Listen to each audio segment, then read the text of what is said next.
أعوذ بالله من الشيطان الرجيم. Bismillahirrahmanirrahim. Assalamualaikum warahmatullahi wabarakatuh. Alhamdulillahi rabbil alamin. Wassalatu wassalamu ala sayyidina wa maulana Muhammadin wa ala alihi wa ashabihi wa man tabi'ahum bi ihsanin ila yaumiddin, amma ba'd. Alhamdulillah, kita sudah memasuki pada pembahasan al-hadithu al-mu'an'anu. Ma huwa al-hadithul mu'an'an? Qala an-nadhimu rahimahullahu ta'ala, mu'an'anun ka'an sa'idin an karam, mu'an'anun ka'an sa'idin an karam, mu'an'anun ka'an sa'idin an karam. Nah, di situ dikatakan oleh nadhim, yaitu mu'an'anun, hadisul mu'an'an, itu adalah hadis yang seperti an sa'idin an karam, seperti hadis yang diriwayatkan dari Sa'id dari Karam.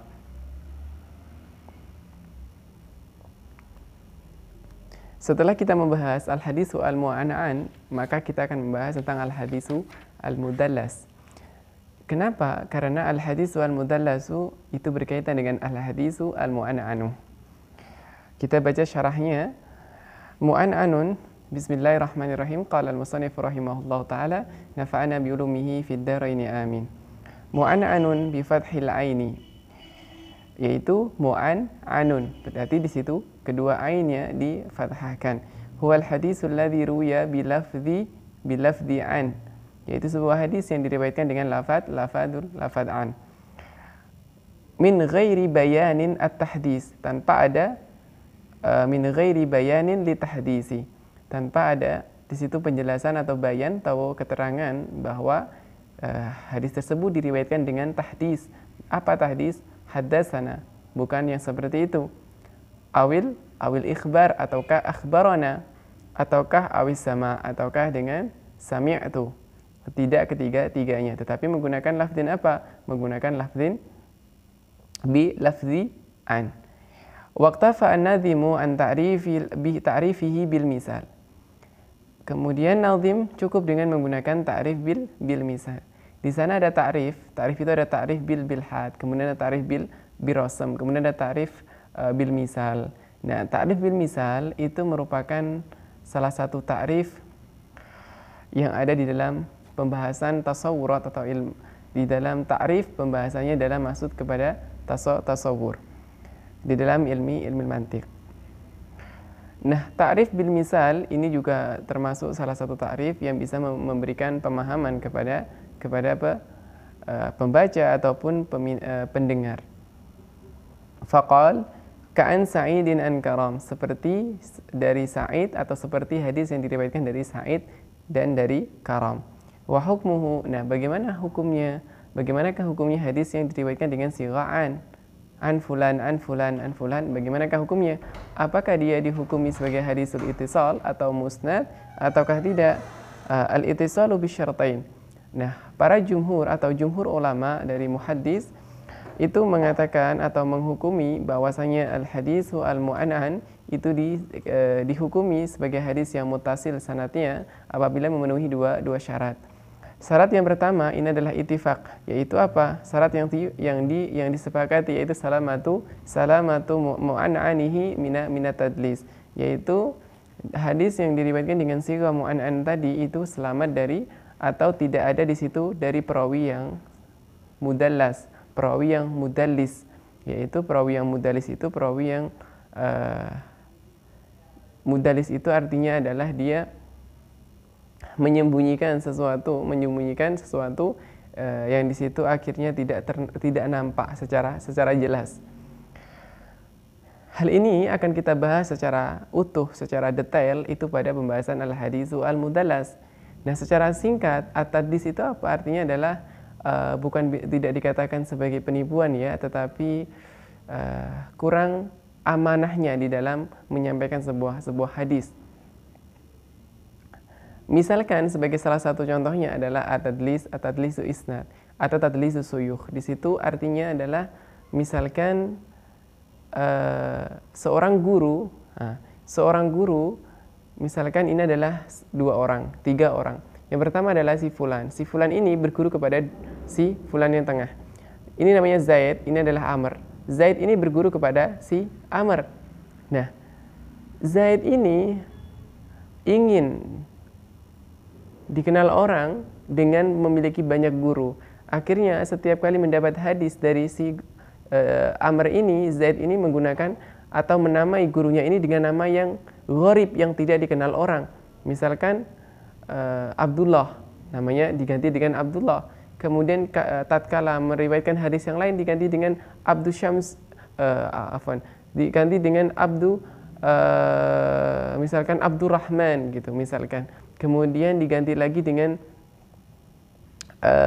Abdurrahim misalkan. Nah, apabila di sini si Zaid ini meriwayatkan sebuah hadis kemudian mengatakan saya mendapatkan hadis dari Abdullah. Kemudian nanti pada suatu hadis lain dia mengatakan saya mendapatkan hadis dari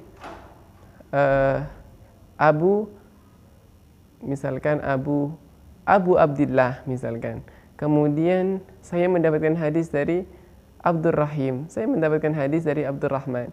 Nah, dari semua nama yang disebutkan tadi itu semuanya satu orang, dan nama-nama tersebut tidak dikenal orang. Nah, orang yang mendengar hadis dari si Zaid ini seakan-akan mengira bahwa gurunya Zaid banyak banget gitu kan. Nah, ternyata orang-orang yang tadi itu semuanya satu orang. Nama-nama yang banyak tadi adalah satu orang, yaitu siapa? Amr. Nah, maka hal yang demikian itu disebut juga dengan namanya tadlis. Nah, kemudian di sana ada syarat yang kedua. Syarat yang kedua yang dikemukakan oleh Imam Al-Bukhari, Abu Abdillah Muhammad ibnu Ismail ibnu Ibrahim ibnu Mughirah Al-Bardizbah Al-Bukhari. Beliau memberikan syarat, yaitu syarat yang menjadikan hadisnya di dalam Sahih Bukhari itu menjadi hadis yang paling unggul atau paling utama, yaitu subutul liqa' was-sama'.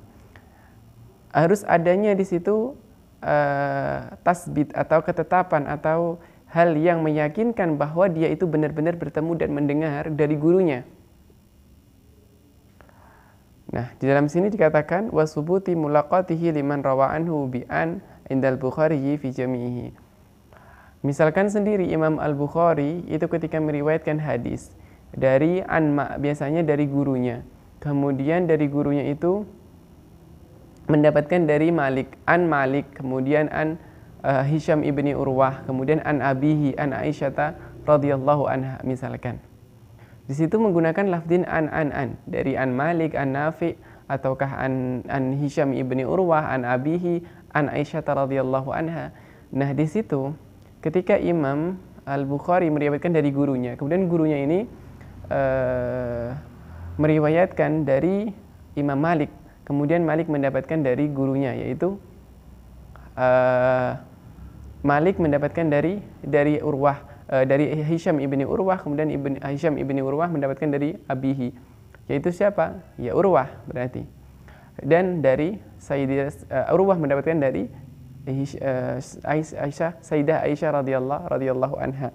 Maka di situ menggunakan lafdin an. Tetapi karena Imam Al-Bukhari itu memberikan syarat, yaitu subutil liqa' was-sama', artinya adalah di sana harus adanya ketetapan bahwa atau sesuatu yang meyakinkan bahwa memang benar-benar orang itu mendengar dari gurunya. Meskipun dengan lafdin an, maka dia dihukumi sebagai hadisul muttasil. Kemudian Imam Muslim berbeda lagi dengan Imam Muslim. Waqtafa Muslimun ay fi sahihihi an syarti asani bisubuti kaunihima fi asrin wahidin. Sedangkan Imam Muslim itu memberikan syarat yang kedua. Syarat yang kedua adalah imkanu liqa' was-sama', yaitu adanya kemungkinan kedua orang ini bertemu dan mendengar, si murid mendengar dari gurunya. Ada kemungkinan dia harus satu masa, tetapi dia harus ada kemungkinan mendengar dari gurunya. Karena ada orang yang satu masa tetapi dia tidak pernah mendengar. Karena apa? Biasanya karena jarak, karena suatu halangan, yaitu jarak yang sangat jauh dan sulit ditempuh, akhirnya tidak bisa bertemu meskipun satu masa. Makanya Imam Muslim memberikan syarat apa? Yaitu imkanul liqa' was-sama', yaitu adanya Adanya kemungkinan kedua orang ini bertemu, kemudian si murid mendengar dari gurunya. Nah, syarat yang kedua inilah yang menjadikan ikhtilaf antara Imam Bukhari dan Imam Muslim. Nah, karena saking kuatnya syarat Imam Bukhari, makanya Imam Bukhari menjadikan atau dijadikan sebagai hadisnya sebagai hadis yang paling unggul dibandingkan dengan hadis Imam Muslim.